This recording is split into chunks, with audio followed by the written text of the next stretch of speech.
he's the same referee, guys, that sent off Trossard for kicking the ball away. But genuinely, how frustrated are you with the level of inconsistency in general?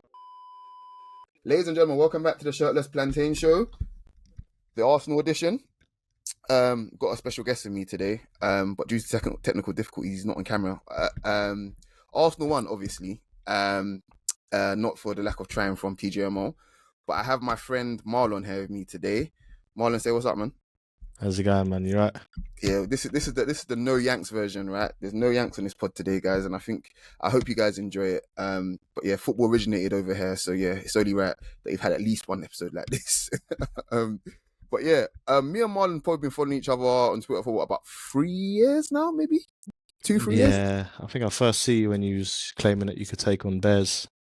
Well, I can actually beat up Bears, guys.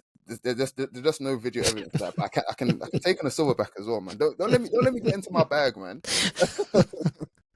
But yeah, much like me, Marlon is huge gooner. Not like that. You guys will never ever take away our word. Like, we were here first, so like, we're still gooners. But yeah, he's a huge gooner. Follows Arsenal up and down, quite literally. Yeah. So tell us about that, man. Yeah, man. I've been going all my life, more or less. Probably from my dad, really. Good thing, bad thing, who knows? He was like a diehard Arsenal, so it's kind of innate in me. I mean, I kind of supported Liverpool actually till about 4 years of age, and then once my dad got involved, that was it. Yeah, but yeah, I've been going since I can remember, really. But probably like the last year or two, I've started going a lot more frequent. I actually boycotted Emirates when Emery was involved. Unai, I think. Who was it that game when Kamada scored? Was it Frankfurt that beat us? Yeah. Yeah, around them times I stopped. I was living just outside of London, and the commute home in the rain every week, it was too painful. Yeah. But then, once he left, I took myself off the ban. I started going again, and yeah, this year I've probably only missed about maybe 5 games all in all, home and away. You see, we know it's hilarious, right? And listeners know this. I put myself in the exact same ban. I went opening day of the season, 18-19. Was it 18-19 or 17-18? 18-19 season, right? Where we played City at home, right? And Czech almost kicked it into his own net. And after that, I was done. The next game I went to was West Ham away, where Holding and Gabriel scored. I mean, it was in those really nice yellow kits. Literally. Yeah. So yeah, like, I put myself on a ban specifically because I was not watching that football. I wasn't parting with my hard-earned cash for that. But yeah, enough of the sad shit. Look, we won today, man, which is great. So we saw the lineup, right, and it wasn't probably as much as expected with MLS coming back, but no Odegaard, man. How was you feeling about that? Yeah, I was actually happy, to be honest. I mean, I'd rather, I know it's going to sound crazy and it's going to split opinions, but I would have rather him be dropped than actually not playing through, being unavailable. I just think he's been poor, to be honest, and he's our captain. And I'm not too sure what's going on, maybe to come back from the injury and whatnot. Obviously, Twitter's going to run his jokes about him having a child and whatnot, but he's just been lackluster, man. His first touch, like, he takes too long on the ball, he slows things down. That was that obvious clip against, it was at Newcastle when he was driving and he done the 360. Yeah. So I weren't too bothered about him. I just looked at the team and I just thought Wolves ain't great and they probably won't score. So we should win, but I mean, the obvious talking point is the red card, right? Yeah, we're gonna go. Don't worry, we've got a bit to get through. But yeah, I'll be honest with you. I was pleased more than anything. Not the fact that he wasn't playing, but I was when we got to play in the position that he played in a lot in the youth team, so it was a lot more familiar with him, but obviously with better and more experienced players. So that was the one thing. I was kind of more like a glass half full sort of thing when I was just like, yeah, when Neri gets to play, let's see what we can do. He's got good protection in Rice and number 5, and whatever else. I was like, okay, cool. Let's see what we can do. And yeah, that was probably my initial feeling. But going into the game, Wolves lost like their last 3 in a row all season, Marlon. We haven't been able to win 3 games in a row in the league. Like, so we've only done three wins in a row in the league the entire season. Like, I think 2 or 3 times, but never more than that. So going into that, would you think is this like a movable object versus unstoppable force? Like, what's going to give out today? Or was you thinking, yeah, still routine win? I mean, to be honest, I've kind of got one eye on the City game, but like it would have been irrelevant if we didn't win today. But yeah, I think it was more just a thing where the game's there for the taking. Like they're a poor side, and I don't think it will take much to beat them. But again, like we're struggling. We clearly can't score many goals, no matter how much chances we create. So yeah, I thought the game was ours to lose, and I was kind of optimistic that we was going to get a result. Yeah, I'll be honest with you. From pretty much from last night, I was thinking, it wasn't even about Arsenal's quality. I was thinking Wolves are really, really, really, really shit. Like I was thinking, regardless of what we do tomorrow, we're gonna win. Like, because Wolves are that bad. City just missed another chance. You'll see soon enough. But anyway, yeah. But I was thinking, like, this is one of those games where it was like, in the Premier League in general, like, so many teams have so many good players. Again, like, Cunha playing for Wolves is crazy because he was at Atletico Madrid. Look at how good they are, kind of thing. Like, again, I keep mentioning, like, Kudus, all these really great players at these, like, bottom half of the table teams, kind of thing. So there's always a little bit of danger there. But the golfing class was huge today. But just in general, I'm thinking Arsenal can't lose today. And that's a good feeling to have, regardless of how bad our things may seem, should I say. But I suppose leading into that, the first major chance that we kind of had was Havertz chasing down the ball on Sarr. And he's done that a couple of times this season. Even like, I think against Tottenham, and I think even in a week against Zagreb as well, where he's pressing the keeper and he's almost winning it and getting a chance kind of thing. Do you reckon he's going to get a goal like that this season soon enough? Yeah, I think he definitely will. And I also think, I'm pretty sure I've seen Sarr do that one or two times this season. Where he's taken too long on the ball, tried to do a smart turn. So them two together collectively, I was kind of keeping an eye on that. But I think he just needs to be a little bit more alert and like believe in himself a bit more in them situations, like when closing down, that like the opportunity is there. I do think something will come from it. Yeah. Yeah, I'm very, very confident of that because regardless of his body language, right? Put it like this shit. If he showed his teeth literally a bit more, like the way, like when he's running, he's grimacing or whatever else, there'd be half the conversations wouldn't even we be having because like at least he's trying, but because it doesn't look like it in his face. But we've been to enough games, over the last year or so to see just how much this guy runs, right? There's no issue with his work ethic and whatever else. It's just the final bits of quality that are really, still leaving a lot to be desired, despite he's actually really good numbers this season. 10 minutes later, he misses a good chance from a Trossard cross, right? And that's going to be a theme today, I suppose. But he's ghosting in like slightly at the back post and he's headed it over the bar with good contacts. Like straight away, are you thinking, is it going to be one of those days for him again? The sad reality is I'm kind of used to them things with him. Do you know what I mean? But in the same breath, I could say a lot on this one. It's one of them ones where like I don't think he's to blame. Like he shouldn't be like the person in that position receiving all these chances, but in the same breath, he does miss some that I look at, and even his goal against Villa, it was like, another day that don't really go in. Do you know what I mean? And it's like, I think that's all he's lacking from his game to sort of circle back on what you were saying. Yeah, his body language doesn't really fill you with much confidence, but when push comes to shove, like he's one of the ones that I know will pull up his socks and get stuck in, so I don't really pay too much attention to that, like in that regard. Yeah. And then the actual miss of the half, another cross from Trossard. Now, just on this, we've been struggling to, I suppose, in a way. Could City score here? Vardiol has just put it over the bar. Wow. Still 1-0. Wow. Yeah. So obviously we've been struggling to find a new way of like consistently creating chances, and I think Arteta, I'm not going to say stumbled upon it, but I think he's found a formula in regards to having in basketball everyone's got their go-to move, like like for example Harden's got he step back jumper and whatever else, you know what I'm saying? So it's like with us now, I feel like we've leaned into the fact that Trossard has got good quality off both his feet and Havertz is 6'4", and we're just making sure we're getting good isolation for Trossard to whip the ball in. And you look at the goals that we scored in the last 2 weeks or so. A lot of it has come from that side and that sort of formula. I mean, our 2 goals against Villa, the Odegaard goal. Obviously Martinelli crossed it for Havertz, but it's the same sort of formula kind of thing. Do you think it's a genuine deliberate thing that we're trying to lean into now because obviously we haven't got Saka obviously? I think that we done it before a lot more than people think, and I only think that we're realizing now because we lack the obvious like creativity and whatnot. Because if you look at it, Saka before was his bread and butter in a way, and Rice has actually become really good at that, kind of receiving it from that sort of like left-hand side and whipping it quite deep, to be honest. And we've missed several chances like that. So yeah, I think we've definitely maybe focused on it a little bit more due to the fact that we lack a lot of creativity.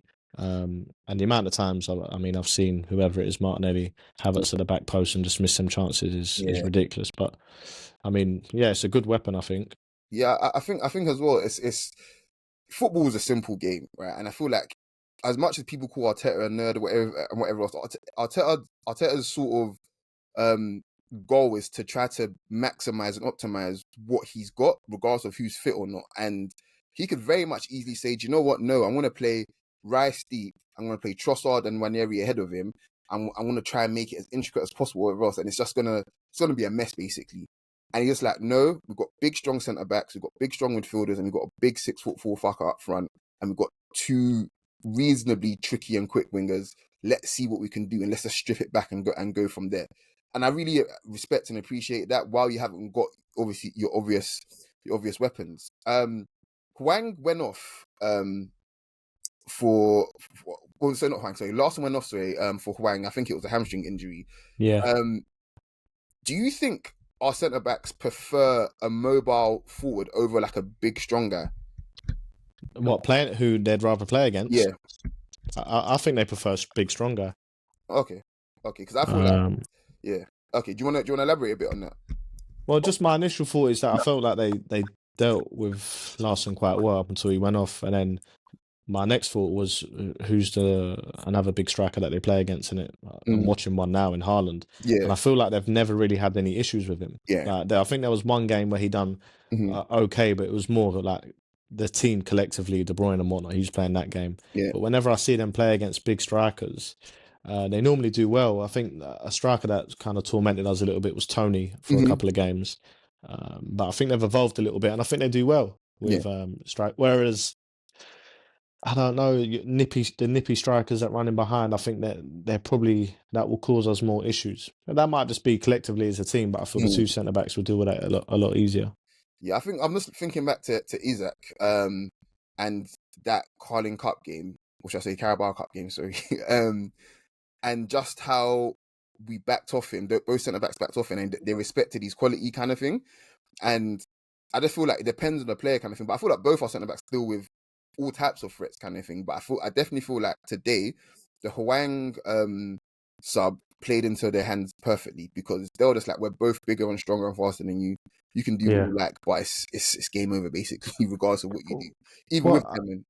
I think you're right. Then it might just come down to class, because I was actually at the Lisbon game and we made Gyökeres look like he ain't worth about 10 million euros. So like I do think it's probably more on the player. But again, I think like if it comes to like a high level, smaller forward, I think that's where they will struggle, them two, more than, I don't know, a high level big forward. But I mean, we're probably yet to see. I don't know, who do you think's troubled them over the years? Of recent. It's literally just Isak, really. Isak, and what's funny, Isak said those are the best two centre backs he's played against, like hands down. But the reason why I say Isak particularly is that even if he doesn't have a good game, like when they beat us in the league earlier in the season, he still found a way to score a goal. And then he does have a good game and he scored and created a goal kind of thing.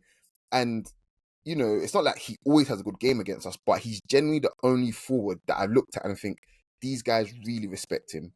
Like, they really, really respect him. Like, Haaland, they don't give a shit about this guy. Like, they don't. Like, he will try to bully either centre back and he gets no change out of either of them. Do you know what I mean? Like, whereas with Isak doesn't really target a centre back. He just looks for where he can get an advantage, regardless of who it is, kind of thing, because he believes in the ability that much. And I feel like the centre backs both acknowledge and respect that. So yeah, Gomez gets booked. Do you want to have a wild guess what he gets booked for? Kicking the ball away, right? Yeah. But it's funny, I didn't know that either. I wasn't aware. Yeah, and I think that's mental for obvious reasons that we'll get to. But we're gonna have to talk about refs soon, guys. In this pod, and we might as well just get to it as soon as we can. But he's the same referee, guys, that sent off Trossard for kicking the ball away. He also didn't want to spoil the game. What do you call it? At the Emirates last season when we beat City for Kovacic in the first half. And I'll tell you this now, had he sent him off, we'd probably give them 4 or 5 that day. Like, I have no doubt in my mind. But we walked away with the one. But genuinely, how frustrated are you with the level of inconsistency in general? Like, just inconsistency. We'll get to the actual rest records and whatnot, but just the inconsistency on a week-to-week basis. Yeah, well, there's probably like 3 things that I would say on that.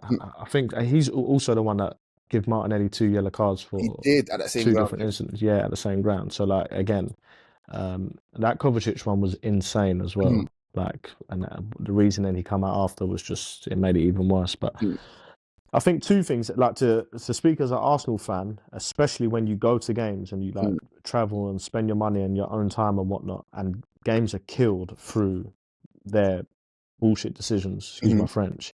It's super frustrating. But then even if you like take a step back and look at the bird's eye view, it's like it is ruining the game a little bit. And like the inconsistencies are ridiculous. But what frustrates me is there's no consequences. There's no other like job in the world where you could consistently be that poor and just go back to work the next day.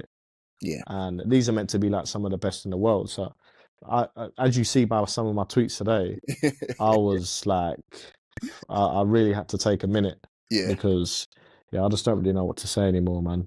I mean, we were talking offline. It was just like, I was even holding my tongue offline because some of the thoughts going through my head, it was just like, But it was circling everywhere, like in the groups that I'm in and whatnot. But I think everyone just had enough today. It was like, okay, he's the ref today, and yes, he's done stuff in the past. Cool, like we can all joke about it and whatnot. But that's just, it's almost like they're in on something. That's what I'm looking at it now. Like there has to be something going on. Yeah, at this point now, I mean, it's funny because literally during this Chelsea City game just now, they went to the shot of Al Khalifi and Gianni Infantino, the FIFA president, sitting next to each other, and they probably were in shot for about 15 seconds. And it just made me laugh so much for a host of reasons. Obviously, he's a corrupt fucker, but obviously so was City. But also the fact that City City owners, should I say, paid Michael Oliver to ref a game for them. I think it was last year or the year before, during an international break. And whatever profession you're in, right, conflict of interest comes into play every single. Where I work and what I do kind of thing, every week, I'm not joking, I get one email of conflict of interest about a client because we're taking on we might be taking on some work, taking on a client kind of thing, and there needs to be transparency of, do we know anything? Is there anything we need to say? Is there anything that we need to notify? Is there anything we need to report on, just so that it's a fair and honest bid? Do you know what I'm saying? Right? Yeah. And for some reason, this seems to be like one of the only things where institutions where you can get away with shit like that. Where can the owner of a club that's under investigation for all these things pay one of the officials to do something that's technically off the books? Like, if that's not a clear, obvious conflict of interest, I do not know what is at this point. You know what I mean?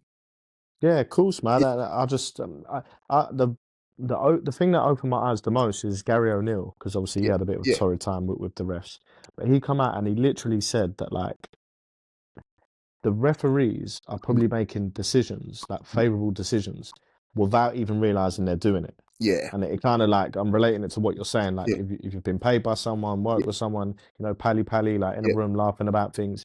And I think that's what it is, because like the record speaks for itself, like with Oliver and City and what have you not. And it's just like, I am convinced that we get refereed differently, like to other teams. And it's just like the irony in things about all these years of the leg breakers and everything. And it's still just, so City scored. Was it offside? Hold on. It's offside. Yeah, he looks off still. I didn't even look up still. Oh, my his moment taken away from him. Yeah. But yeah, I just think there's too much to it now, and it's getting a little bit boring. Like I'm just, the game is getting a bit boring now. Like for me, I enjoy the away days more than the home games. But even now, the refs, it's just like they're spoiling so much of it. Yeah, I mean, away days in general are just great. In fact, we should probably segue to that a little bit. So in general, right, for anyone that's lucky enough to go to an away game, regardless of what team you support, there's a level of camaraderie that you just don't get at home games because you're in enemy territory. Let's say like you're abroad, for example, right? You're in enemy territory and it's literally just you. It's just you and the other 3,000, 4,000 people kind of thing. But it doesn't feel like there's that many of you. You know what I'm saying? Yeah. And what that does for the level of support that you give your team when you're in the ground is just mental. Like you find it's almost like, you know, one person is equal to 1,000 people now. You see what I'm saying? Like no, definitely. That's how I feel, at least anyway. Like your last away day was it Inter or Lisbon? Lisbon, right? What was our last few away games? I'm talking just in Europe in general. So Europe, yeah, I went Lisbon. Yeah. And Milan, yeah. Honestly speaking, Euro away days, there's nothing like it in general. They're just genuinely the best. I did Bayern last year, and yeah, great stadium. Not the result, but yeah, in general, it's just fantastic, man. But yeah, back to the game. So we've already been cussing the ref, but the MLS red card. Before I actually get into the question for you, I'm gonna divide it into two parts. Do you think before the weekend is out, we'll get another decision like that and it won't be a red? Yeah, I tweeted it. I said, if you watch Match of the Day tonight, there'll be someone who gets a yellow card for like just a deliberate trip, like, you know, late. And the point that people are saying is, yeah, it might have been a little bit high, and when you slow it down and get into all the technicalities of it, but if you understand football, he's just trying to stop them from countering. And if you look, I think his name's Bueno, the Wolves centre back. There's an angle where when he dishes out the red card, even he's surprised. Yeah, and it's just like it doesn't to me. Nothing correlates. It's almost like the punishment is never ever befitting of the crime for us for some reason. Yeah, like that's what it feels like. But yeah, onto it actually. The red card itself, right, and Lewis-Skelly as well. Personally, when he did it, I was like, good foul, kind of thing. You always love those fouls because, especially when it comes from a young player, because like they understand straight away, this is the game we're playing. This is what it is at the top level, kind of thing. And I felt for him so much because he's probably feeling hella responsible at that point, thinking, shit, we're in trouble now. We're in a title race and I fucked it, basically. What was your initial thoughts on just him in general and how he might be feeling and you know, I suppose the pressure he might be under after that? Who's that? Skelly or Arteta? Yeah, Skelly. No, Arteta's fine. Yeah, I just think it's tough, man. I just think that after the North London derby, obviously he was probably like the people spoke about him the most, like the pictures and his performance and whatnot. I just think that just takes away so much momentum and everything from him. That's my main take from it. And it's like, if he was to go and do something reckless or something like that, then yeah, fair enough. But to be punished for something like that, and I just think obviously he's probably going to miss. Well, he's going to miss City now. I just, again, man, it goes back to my point. It's just like it's ruining the game, and it's ruining even now like people's momentum and careers. If you want to look at it from that way, and it's just like I don't really know what to say about it anymore, man. I do think that it's a huge problem and something needs to happen. Yeah. I put it like this: I don't feel like they ever really consider knock-on effects in general. Like, and I feel like it's heat of the moment. Yeah, you're just trying to ref the game, make sure players are safe. All of those things. And by the way, the referee's number one sort of mandate is to keep players safe, right? Not to literally to be seen, if you like, not heard. But you know, regardless of Arsenal winning, we spent already almost 10 minutes talking about refs. Like that's the level of influence these people are having, and they shouldn't be. They shouldn't be doing these things. That's the most frustrating thing. We've got a show on TNT with Michael Owen and that bald dickhead. What's his name? The police officer. I've forgotten his name. Anyway, him. Gallagher, or what's his name? Dermot. Is it Dermot? No, the other one, man. The Fed. What's his name? Oh my god. The tall one with the bald head. He's got a muscle face. Yeah, he looks like a thumb. Yeah, him. I've forgotten his name. Yeah, anyway, him, right? That goes to show again, he's not that important. They're not that important. Like they're not that important, and they shouldn't be. Oh, he's through, and he's missed.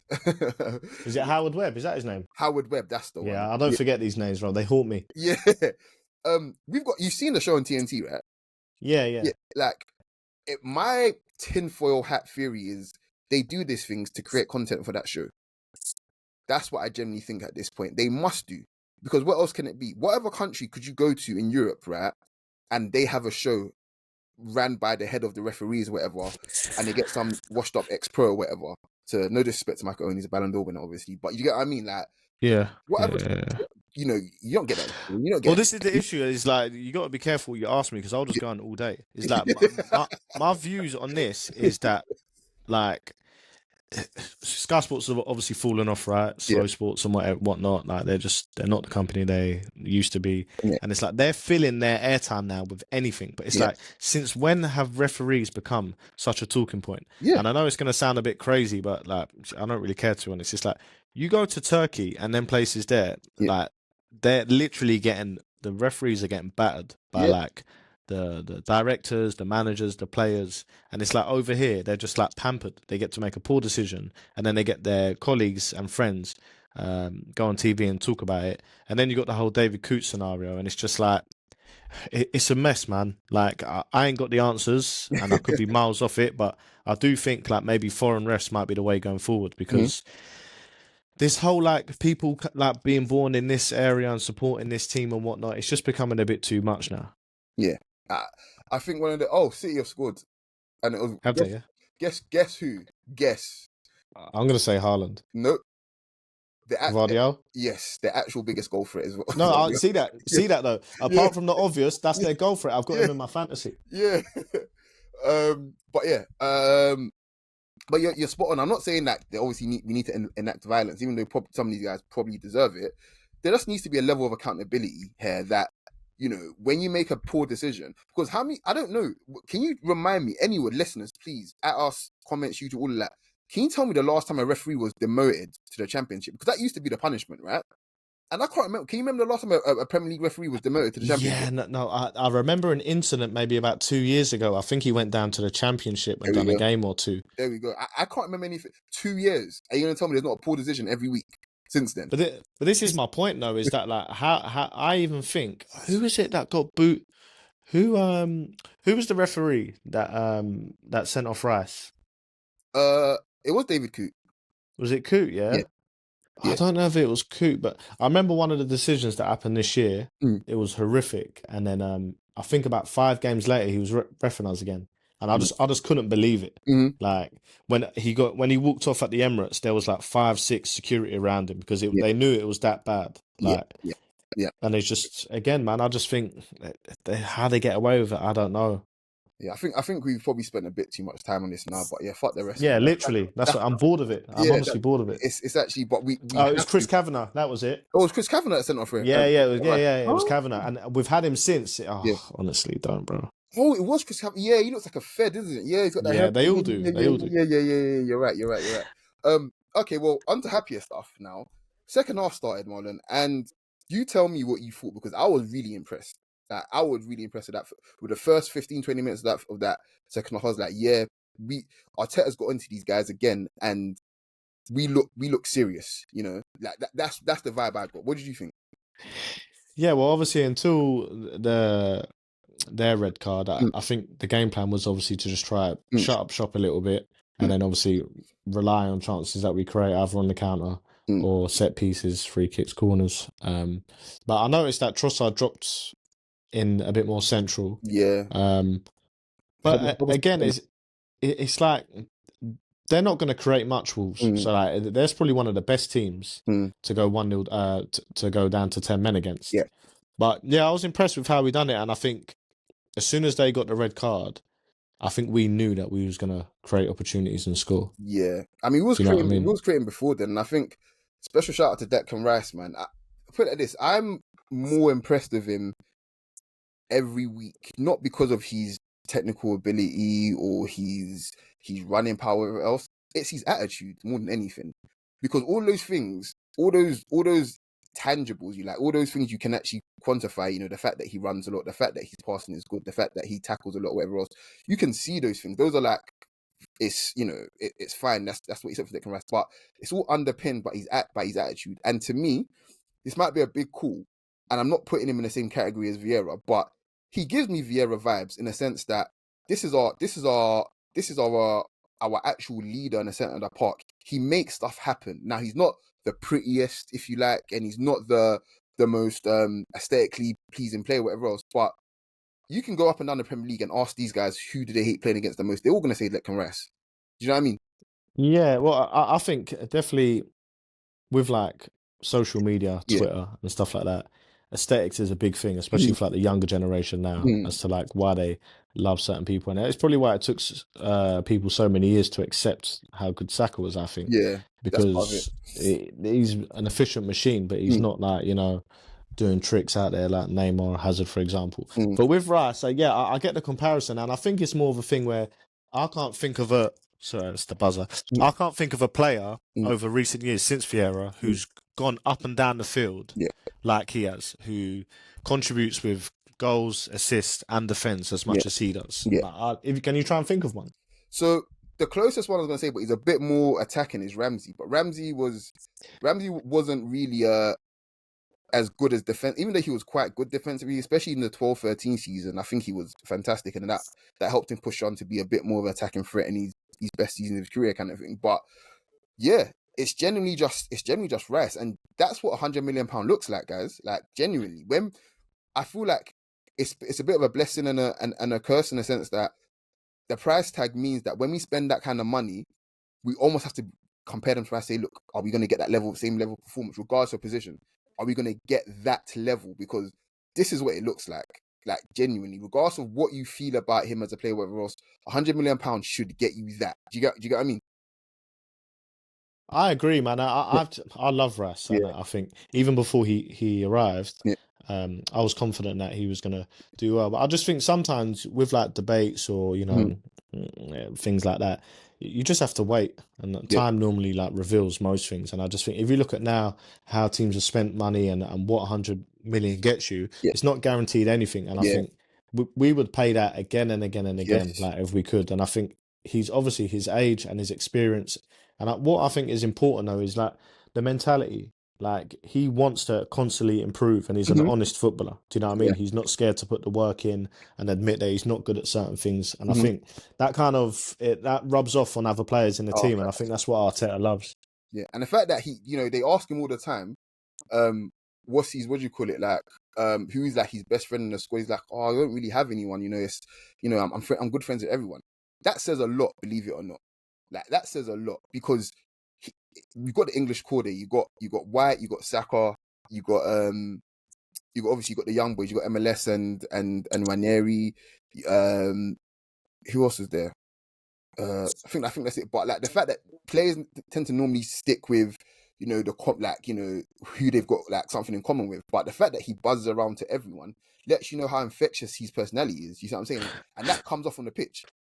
No, definitely, and I think we've got a few players like that. Yeah, and I think that's what makes this team, so good. And I don't want to take you away from the points that you're making, but when you look at our defense and our midfield, like it's so strong. And then if you look at our attack, once obviously Saka's been removed, it's like how we've been achieving what we've been achieving with so-called players. Yeah. I think like it is a testament to Arteta himself, and it's if we was to go and get, I don't know, a striker or just someone the equivalent to Saka, either up front or on the wing, I do think we would walk the league. Like, obviously, we wouldn't run away with it, but I think we'd win it, quite convincingly. No, I agree. But the thing is with hypotheticals is that hypothetically this time last year, we're like, oh, if we don't win it this year, we'll definitely win it next year. You know what I mean? And here we are again. So that's why I'm always a little I err on caution there a little bit. But I'm with you. I do think Arteta is coaching his arse off, like, more than anything. And we'll probably might as well talk about it now.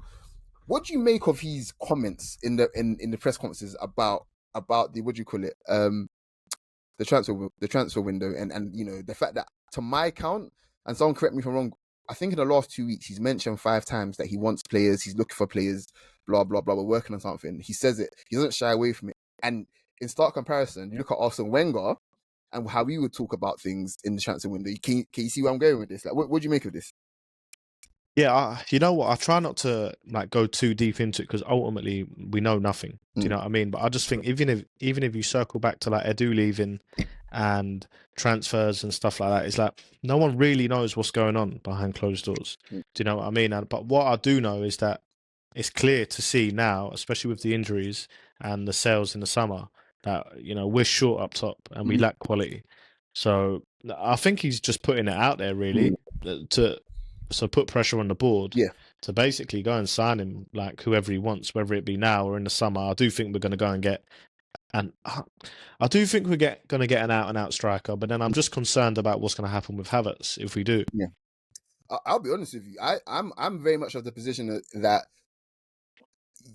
when it comes to your best players, like your genuine bona fide best players, your Salibas, Gabriel, Saka, Odegaard, Rice kind of thing, you don't compromise with those players. But everybody else around them, pardon me, regardless of how good they are, they're expendable in a sense that not expendable to sell, but they're rotational pieces. So Havertz and Martinelli being relegated to rotational pieces, I have no issue with that because I know on an away day like today, if push comes to shove, we can get something from a game with those guys playing.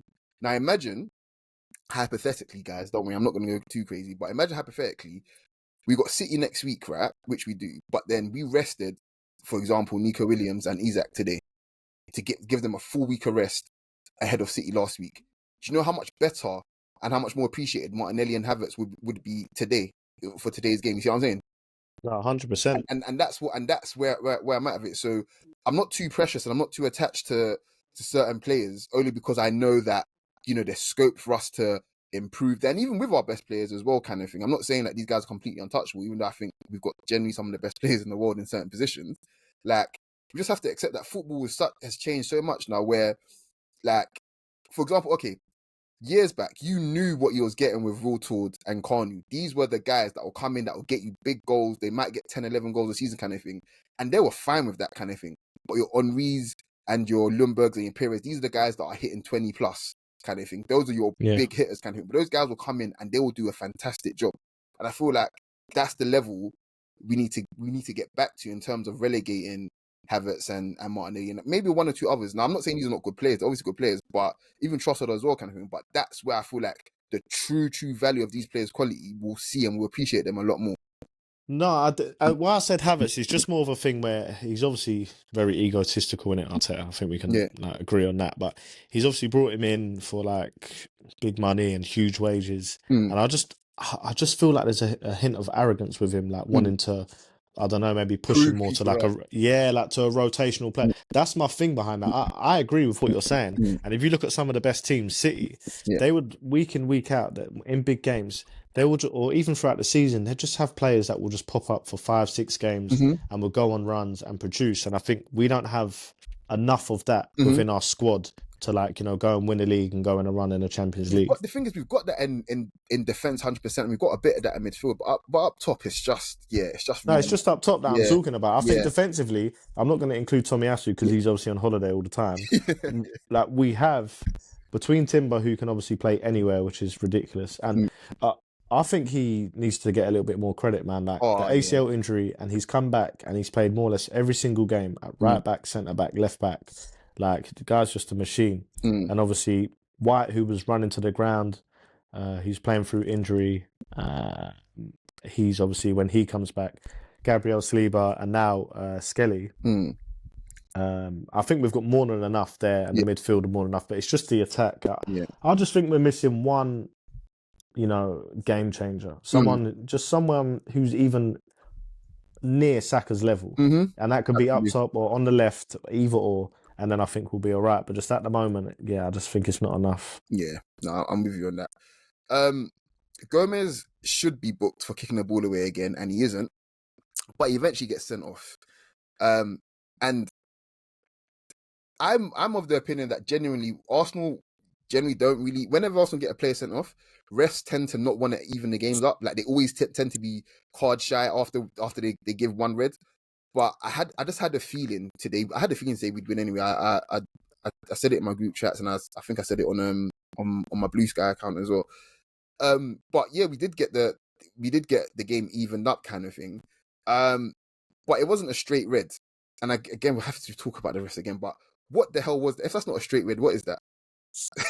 I'm actually going to try and be a little bit of a bigger person here and just like keep it short and sweet. I'm tired of them, innit? They're terrible. Like I don't know what to say. It's just, are we booking people for kicking the ball away or not? Yeah.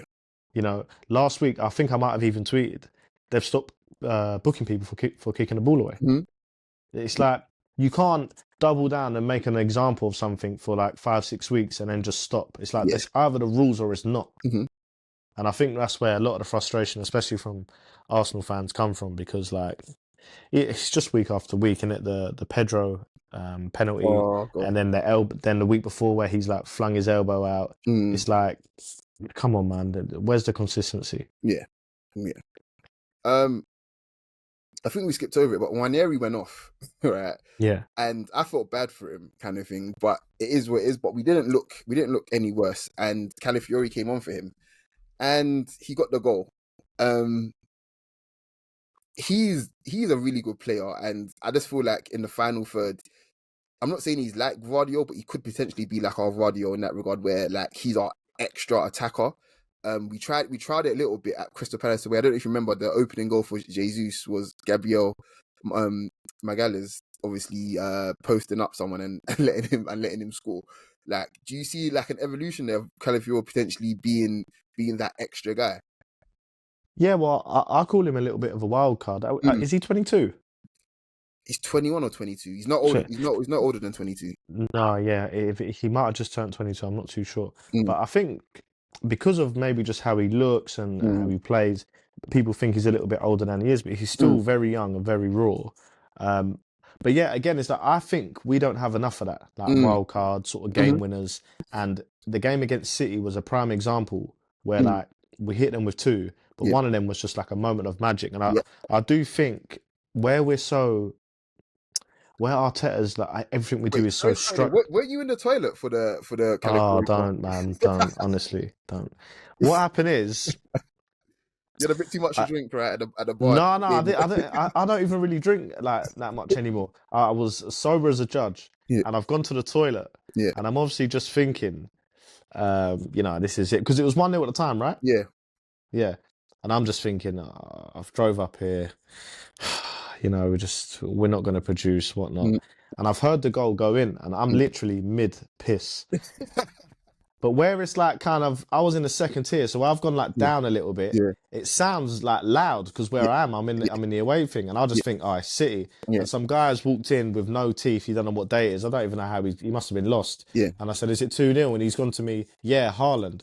So I've like took my time coming back up. As I've come up, the people that I'm with, they're looking at me like, where have you been? But as I'm coming up the stairs, I've seen 1-1. I'm like, you need to understand, like, in my brain, it's 2-0. Yeah. So I've come up and seen 1-1. And then obviously from there, it was just a madness. And the Stones goal was just probably a blessing, really, because I don't think I would have come home if we would have won 2-1 that day. Like, that's the truth. We was talking about it. Like, I was going to stay up there. Oh, fuck it up. Oh, man. But yeah. Calafiori, man. I think he's a wild card, man. I really like him. I do think there's a time and a place for him. I think like he lacks a little bit of discipline, and he's like very raw. But I think again that's like part of his game, and it's a good thing, bad thing, and it's just like trying to manage how we can get the best out of him. Yeah, I agree, and I think we saw patches of what I think Arteta's plan is when everyone is fit. Well, when most people are fit, should I say? But when we build up and when we attack, basically. Both fullbacks obviously invert, right? One way or the other. One will stay back with Saliba and Gabriel, and the other one will go up, kind of thing. But with Calafiori, I remember earlier in the season, at home especially, he was popping up in the right half space regularly, and I think that is such a weapon because of how good he is on the ball, kind of thing, and it just creates a numerical advantage somewhere, and you've got someone that can obviously deliver in the final third one way or the other, kind of thing. So it also makes it hard for teams to prep for us. Do you think, as obviously we get more legs back with people coming back from injury and stuff like that, do you reckon he's gonna try to recreate that again? Because we was looking good when we was trying that. Yeah, I do think he will, and I also think it does allow us to be unpredictable, which is obviously a nightmare for other teams. Do you remember what was recent, the Euros? I think it was the Euros. Yes. And it was Italy against Croatia, and it was like the 95th minute. And he took the ball Italy have thrown, and he's literally gone from the back. He's drawn in about 3 players, and I think he put it out to what's his name, Zaccagni, who plays for Lazio, and then he's took it in and whipped it top bins. But Yeah. again, it's like he's got that type of like magic, like causing chaos in the center of the park in him, and I do think that he'll start to use that. Yeah. I think in bigger games, like especially away from home in Champions League and stuff like that, he might try and play him. No, I think there's a lot of scope for improvement, a lot of scope for evolution, should I say, in the way that we use him for sure. But yeah, looking ahead, we've got Girona on Wednesday. You're not going to that, are you? Nah, I've done enough traveling, but I'm saving myself for the knockouts, to be honest. Same. Like as soon as that. Yeah, we're probably gonna need to link up, because I am 1 gazillion% gonna be at. If we make it to the quarters, I'll be at the away leg for the quarters again for sure. Round of 16, I'll play it by ear, but quarters 100%. Well, it depends who we get, right? Because there's some big boys in that the lower playoff. Very true. That is very true. If we get Madrid, you'll find out. Have you been Bernabeu before? Nah. Yeah. Do you know, I went there when it was mid construction, right? And it was still amazing. So I really want to go back there for the full sort of like now experience when it's been fully like renovated. That's what I'm saying. You won't be able to say no to one of them ones. Yeah. I'm gonna have to. You might have to write a sick letter for me to my missus, man. But yeah, we got Girona. What are you hoping from that game in terms of, forget result performance, just in terms of our lineup? Because more than anything for Arsenal, our lineup is what we're living and dying by this season. Like, it is very crucial. Are you hoping for heavy rotation or?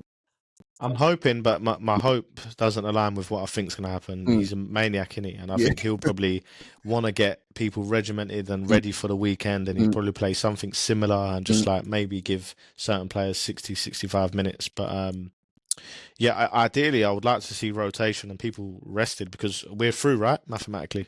Well, put it like this: we're through it regardless, right? But it's just a matter of goal difference and where we finish, basically. Because technically, if someone was to, I can't remember the table, if someone was to win like 10-0 and we were to draw or lose kind of thing, we could technically finish 9th, basically. Not gonna happen. Okay. Not gonna happen, basically. Like, Opta have given us 100% chance of qualifying in the top 8, but it's one of those ones where like we've got better goal difference than everyone apart from I think Atalanta, that's below us. But there's a chance potentially for us to finish second if Barcelona like draw or lose. You see what I'm saying? So my whole thing is, though, for that is, if we can, I would love for us to rest both centre backs, but I know it's not going to happen.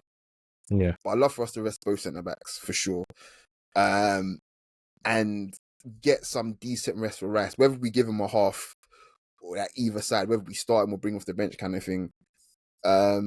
And some decent rest for Havertz as well, please, for the love of God, some decent rest for Havertz, man. Like, would really, really love that. But yeah, and then on to City next week.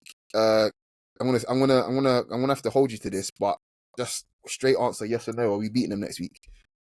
I think we do. You know. Yeah. I have the same feeling as well. I think we do them, to be honest. Like, I do think we like a lot of the players were scarred from that result and how they acted, and I do think after watching the highlights of them against PSG and watching them now briefly, a little bit with one eye, I think they're there for the taking. And I think we know that we can't really afford any slip ups, and we're currently right now we're weathering a storm, right? And if we can come through this 6-7 points behind Liverpool. And just go and see where we fall after another like 7-8 games. I still think we've got half a chance, but we just can't afford any more slip ups, which is obviously super tough right now. But I do think we can win. Yeah, I think we can win. I genuinely think there's a chance for us to go on a run, like, especially with looking at Liverpool's. Do you know, I said I wouldn't be looking at Liverpool games, but someone sent me what they've got in the next 5 games, and it's not straightforward. I mean, they've got Bournemouth away next. So wow. They got Bournemouth away next, and they got Everton away after that. So yeah, 2 tough away games, especially the Bournemouth game. Both of them won today as well. Like, huge wins. Yeah. So and guess what? I had Kluivert and Kerkez on my bench. So yeah, that's a double blow, bro. My head is spinning. I will not even lie to you. But yeah, I think we do City, and let's just see where it goes. I think the main important thing for Arsenal is keep players fit and let's get players back. Let's actually just keep keep winning while players are recovering and shit like that. Odegaard, to me, obviously, didn't play today. He hasn't been playing. To me, in my opinion, he hasn't been playing that well. He had a decent game against Tottenham. He wasn't that great against Everton, to be honest. Got a goal in midweek kind of thing. But if we're gonna do anything this season, he needs to put his finger out straight up and down. Like, I'm not even of the opinion of digging out players and stuff like that, but he's our captain, and I feel like if there's anyone you can get onto, it has to be the captain. You know what I mean? So yeah, Odegaard vastly needs to improve if we're gonna go on this run that I think we can go on. No, I agree, man. I think as a captain, you can be poor for a while, but it's just the basics you got to do, man. I don't think he's even been doing that. And I look at Gabriel. I think he's been Rice. Right, yeah, but I think Rice is kind of getting applauded. Well, from what I'm seeing, but it's the little things with Gabriel. Even against Villa, for example, the first half he blocked 2 or 3 shots from Watkins that easily could have gone in. But they're big moments in my eyes. They're the small things in games that matters. And, but it's also we see it every match day, right? The way these players all gravitate towards like our big players kind of thing, and Gabriel is, regardless of, we've got Saka, we've got Odegaard, we've got Rice, you know what I'm saying? Gabriel seems to be the actual man. You know what I'm saying? Like, he seems to be, and I hate using this term, but he seems to be the alpha. Ugh. I hate that word, but do you get what I mean? It's like they all recognize who and what he is. Even Saliba. Yeah, he is. Even Saliba. And yeah, regardless of how, poorly we might be playing kind of thing, Gabriel is always there, 10 toes down, regardless.